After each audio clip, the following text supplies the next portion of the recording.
Meses cuando se la llevaron. Mi nieto tiene que haber nacido en agosto del año pasado. Hasta ahora no he podido saber nada de él. ¿Cuántos son ustedes? Miles de mujeres, miles en todo el país, miles. ¿Acaso me permite? Nosotros solamente queremos saber dónde están nuestros hijos, vivos o muertos. Angustia porque no sabemos si están enfermos, si tienen frío, si tienen hambre, no sabemos nada. Y desesperación, señor, porque ya no sabemos a quién recurrir. Consulados, embajadas, ministerios, iglesias. Todas partes se nos han cerrado, todas partes se nos han cerrado las puertas. Por eso les rogamos a ustedes, son nuestra última esperanza. Por favor, ayúdennos, por favor, son nuestra última esperanza. 18, 24, 19, 23, todos jóvenes, 27 años. Todos jóvenes. Bueno, es así. Yo soy Nora Morales de Cortiñas, soy una madre de Plaza de Mayo, línea fundadora, y tengo uno de mis hijos, Carlos Gustavo, detenido desaparecido desde el 15 de abril de 1977. Estamos preparándonos, desde luego, se acerca la fecha de la Marcha de la Resistencia, que sigue estando a la fecha, jueves 8, de 12 a 20, y esperamos que sea todo bien, porque queremos contar un poco por qué la marcha, por qué la resistencia. Ustedes saben que se van a cumplir 40 años de la plaza, y cada jueves fue un jueves de la resistencia, porque ¿qué hicimos? Resistirnos. ¿Qué hicimos? No dejar de venir ningún jueves, salvo por enfermedad, por alguna cosa grave, pero siempre una madre estuvo. Bueno, y en el pañuelo decidimos, un día que había una procesión a dejar al santuario, como no nos íbamos a poder reconocer en la noche, ponernos un pañuelo blanco para vernos y ir identificándonos. Primero fue el pañuelo, que fue un pañal de nuestros nietos, puesto en un triángulo, y después fue el pañuelo que nos tenemos ahora con el nombre de nuestros hijos y la fecha, y se lo llevaron.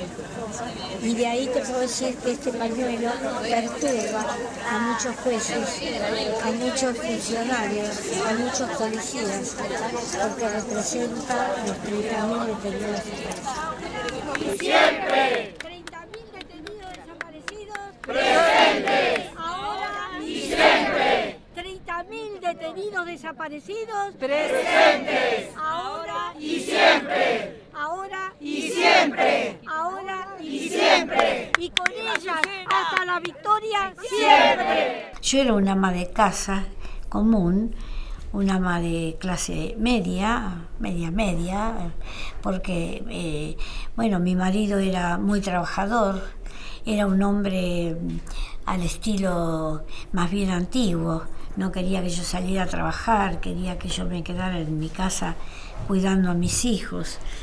Siempre hice trabajos invisibles, aparte del de ama de casa, daba clases de costura, cosía un poquito así para afuera, tenía mis clientas, pero él era un hombre, como son en Argentina, un poco machistas, un poco mucho. Nosotros teníamos siempre nuestros temores, eran años de mucha efervescencia juvenil.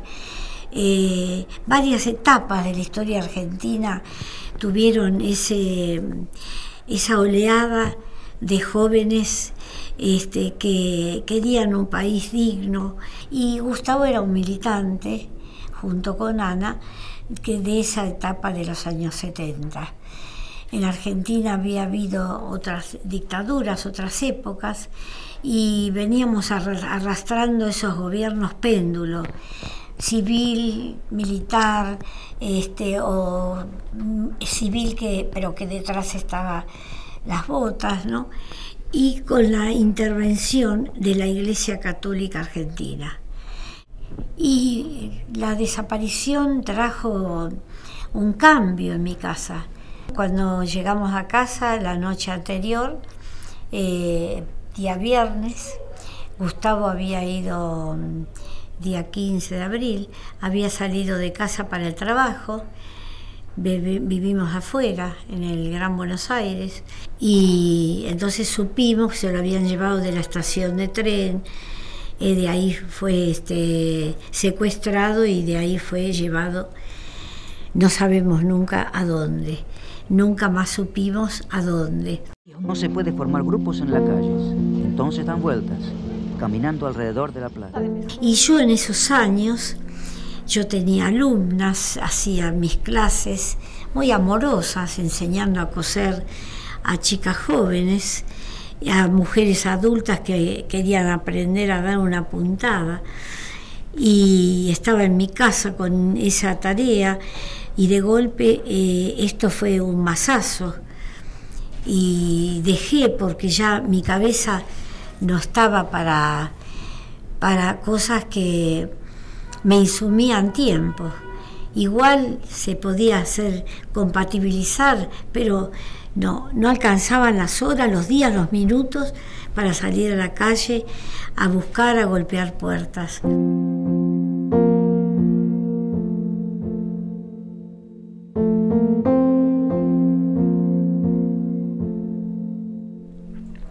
Y ahí empezamos a batallar, habeas corpus, Ministerio del Interior, la Iglesia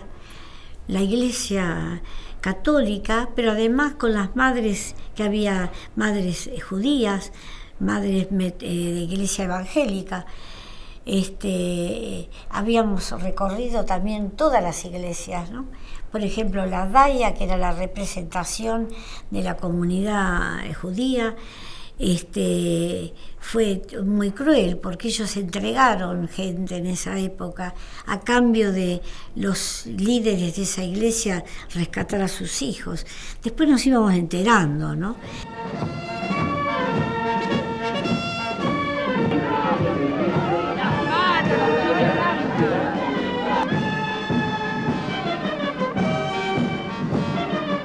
Y después la cúpula de la Iglesia Católica, más que cómplice, fue integrante de lo que fue el terrorismo Estado. Entraban a los campos de tortura, a los campos estos de concentración de víctimas, veían a la gente torturada, le hablaban para que dijeran lo que sabían, se iban de ahí guardando el silencio y no diciendo nada de lo que habían visto. Había una congregación de monjas, de religiosas que eran el puente para la entrega de los bebés que eran apropiados por los militares a sus madres cautivas embarazadas. Ellas esperaban ese bebé para entregarlo a familias que no podían comprar hijos y que formaban una lista de espera de esos bebés. Ahora, el día de hoy, año 2016, siglo XXI, la Iglesia anuncia que va a abrir los archivos.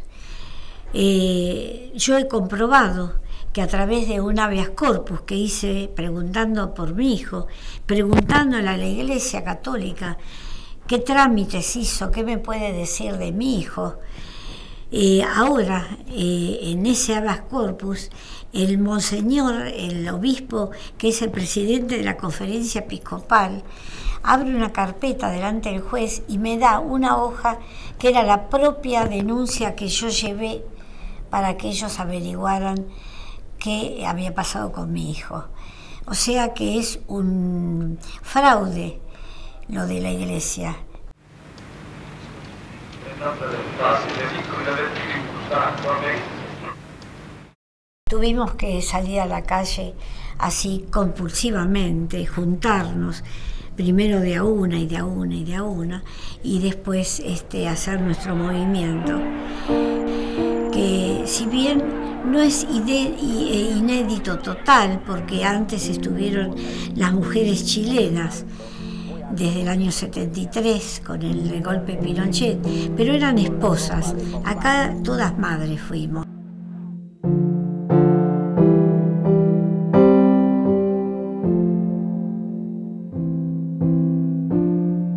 Éramos como locas.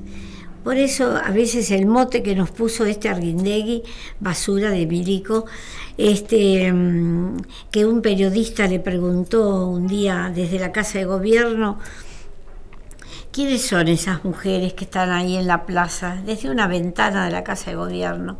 ¿Quiénes son esas mujeres? Ah, son unas locas. Vienen, cuando haga frío, no van a venir más.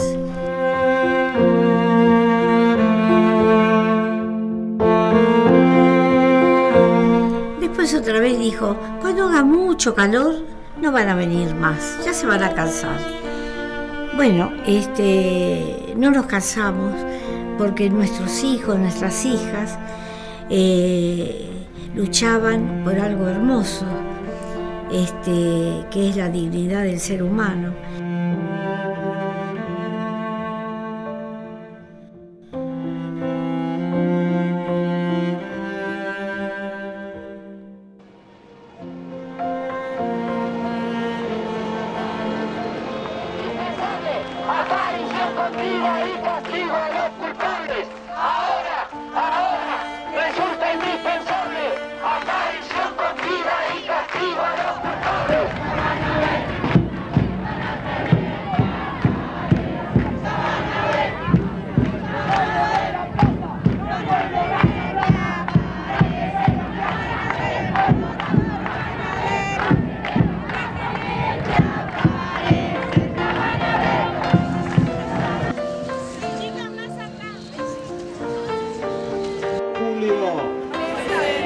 Altamirano Elba, Álvarez Analía, Álvarez Bazú.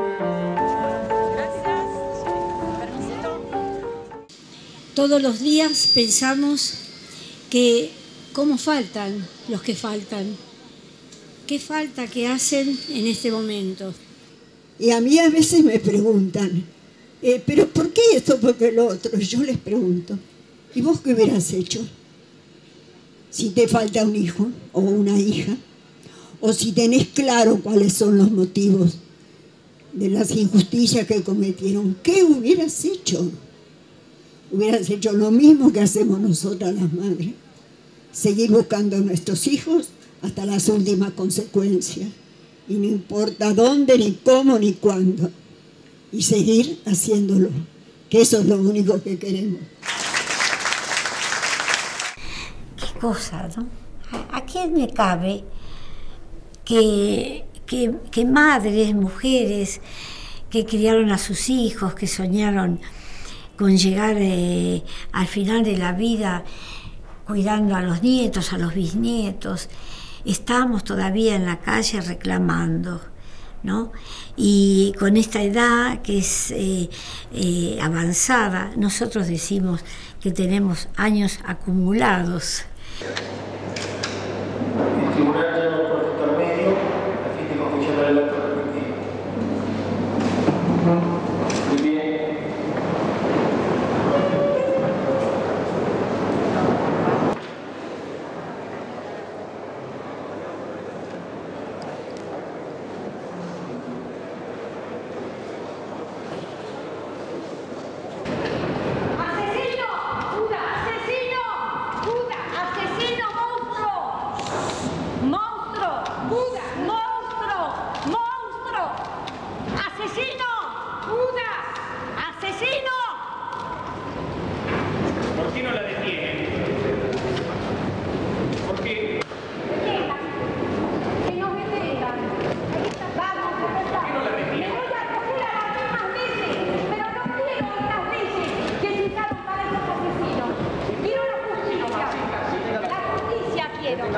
Quiero la justicia. Téngala, por favor. Sí.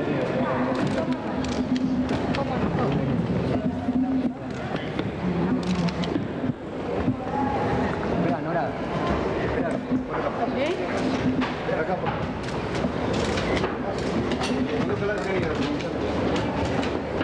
Yo me hice feminista, ¿saben? ¿Qué cosa? Porque yo creí que cuando era joven, que yo tenía deberes. Atender bien a mi marido, tener mi casa bien puesta, esperarlo con una sonrisa, como si todo el día hubiera sido un lecho de rosas.